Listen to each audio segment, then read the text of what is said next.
ನಮಸ್ಕಾರ ಅಣ್ಣ. ನಮ್ದು ಕುಂದಾಪುರ ಫಿಶ್ ಫ್ರೈ ಅಂತ ಗಿರಿನಗರದಲ್ಲಿ ಐತೆ. ಯಾವ ಲೆವೆಲ್ಗೆ ಫೇಮಸ್ ಅಂದ್ರೆ ಮನೆಗೆ, ದರ್ಶನ್ ಮನೆಗೆ, ಸಿದ್ದರಾಮಣ್ಣನ ಮನೆಗೆ, ಇತ್ತೀಚೆಗೆ ದುನಿಯಾ ವಿಜಯ್ ಮನೆಗೆ ಸತ್ಯವಾಗಿ ಹೇಳ ನಿಜವಾಗಿಯೂ ಹೋಗಿಲ್ಲ ಕಾಣಣ್ಣ.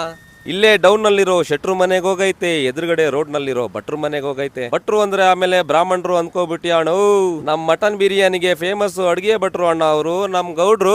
ಯೂಶಲಿ ಮೀನ್ ಮಾರೋರು ಎಲ್ಲಾರು ಒಂದೇ ಮಸಾಲಾ ಬಳದು ಬೇಯಿಸೋರ್ ಮಧ್ಯೆ ಇವರು 3 ತರ ಮಸಾಲಾನ ಯೂಸ್ ಮಾಡ್ತಾರೆ. ಒಂದು ಅಥೆಂಟಿಕ್ ಮಂಗಳೂರು ಉಪ್ಪು ಮುಂಚಿ, ಮತ್ತೆ ಕುಂದಾಪುರ ಕಡಕ್ ಮಸಾಲಾ ಜೊತೆ ನಾರ್ಮಲ್ ಸ್ಟೈಲ್ ಮಸಾಲಾ ಅಂತ ಸರ್ವ್ ಮಾಡ್ತಾ ಇದಾರೆ. ಇನ್ನು ಸ್ಟ್ರೀಟ್ ಅಲ್ಲಿ ಮಾಡಿದ್ರು ಹೈಜೀನ್ ಬಗ್ಗೆ ಸಖತ್ ಕಾಳಜಿ ವಹಿಸಿದ್ದಾರೆ. ಇವ್ರ ಹತ್ರ 9 ರಿಂದ 10 ತರ ಫಿಶ್ ರೆಗ್ಯುಲರ್ ಆಗಿರುತ್ತೆ ಸೀಸನ್ ವೈಸ್. ಕೆಲವೊಂದು ಮೀನುಗಳಿಗೆ ಮತ್ತೆ ಪ್ರಾನ್ಸ್ ಮಾತ್ರ ತುಪ್ಪದಲ್ಲಿ ಫ್ರೈ ಮಾಡ್ತಾರೆ. ಟೇಸ್ಟ್ ಅಂತೂ ಪರ್ಸನಲಿ ನನ್ಗೆ ಇಷ್ಟ ಆಯ್ತು. ಇನ್ನು ಇದ್ರ ಜೊತೆ ನೀವ್ ಯಾರಾದ್ರೂ ಬಿಸ್ನೆಸ್ ಮಾಡ್ಬೇಕು ಅನ್ಕೊಂಡಿದ್ರೆ ಸಿಟಿಲಿ ಆಲ್ರೆಡಿ 7 ಫ್ರಾಂಚೈಸಿ ಕಾರ್ಟ್ ಇದೆ, ನೀವು ಕೂಡ ಸ್ಟಾರ್ಟ್ ಮಾಡಬಹುದು. ಇದಕ್ಕೆ ಬೇಕಾದಂತ ಮಸಾಲಾ ಮತ್ತೆ ಮೀನೆಲ್ಲ ಇವರೇ ಸರ್ವ್ ಮಾಡ್ತಾರೆ. ಸೊ ಹೆಚ್ಚಿನ ಡೀಟೇಲ್ಸ್ ಏನಾದ್ರು ಬೇಕಂದ್ರೆ ಈ ನಂಬರ್ಗೆ ಕಾಲ್ ಮಾಡಿ. ಇನ್ನು ಇಷ್ಟೊಳ್ಳೆ ಕಂಟೆಂಟ್ಗೆ ಯೂಟ್ಯೂಬ್ ಅಲ್ಲಿ ಒಂದು